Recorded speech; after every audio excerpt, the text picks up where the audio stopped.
L'événement qui nous réunit aujourd'hui a pour origine une proposition de l'équipe Relations internationales de Paris 2024 que nous avons été très heureux d'accepter. Il s'agit d'une cérémonie des drapeaux autour de Perle Rouge. On ne présente plus Perle Rouge, para-athlète médaillé en aviron des Jeux olympiques paralympiques de Rio en 2012, puis de Londres en 2016, multimédaillée des championnats du monde, ambassadrice de Terre de Jeux 2024, représentante de Paris 2024, je dois en oublier, mais excusez du peu. Nous avons le très grand plaisir de l'accueillir aujourd'hui dans le jardin du Consulat général. Perle Rouge, partout où elle va, apporte un magnifique témoignage de volonté, d'exigence, de réussite contre l'adversité, avec un extraordinaire appétit pour la vie et pour le sport, dont elle a pratiqué à haut niveau un nombre impressionnant de spécialités. Je crois que ça va du karaté à l'aviron, en passant par le basket, beaucoup de choses.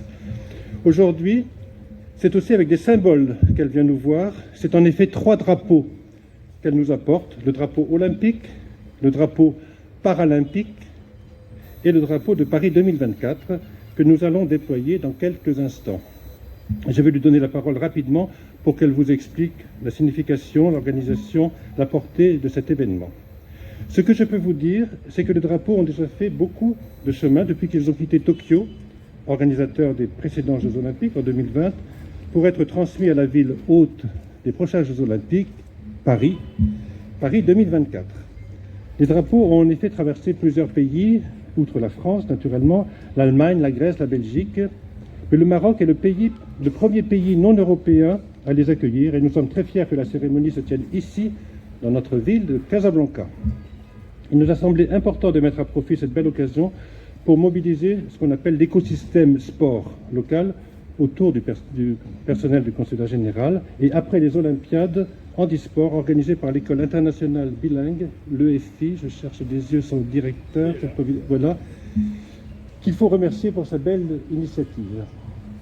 Je salue les responsables des administrations marocaines concernées par le sport, qui nous font l'honneur et le plaisir d'être présentes, ainsi que les associations sportives, les fédérations royales du golf, de karaté, la fédération des enfants sourds.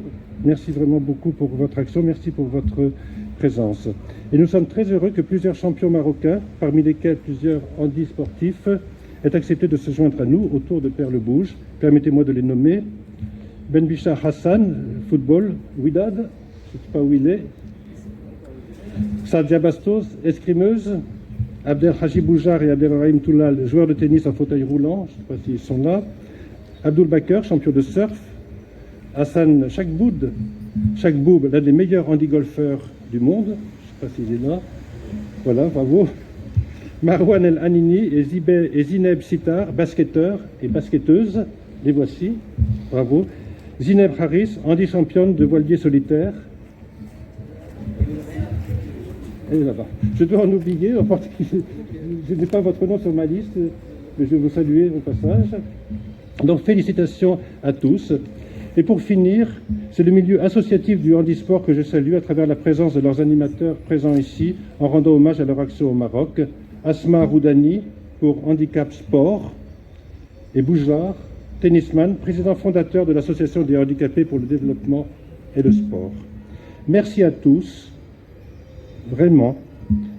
Et maintenant, je cède la parole à Perle Rouge. Sire, hurrah!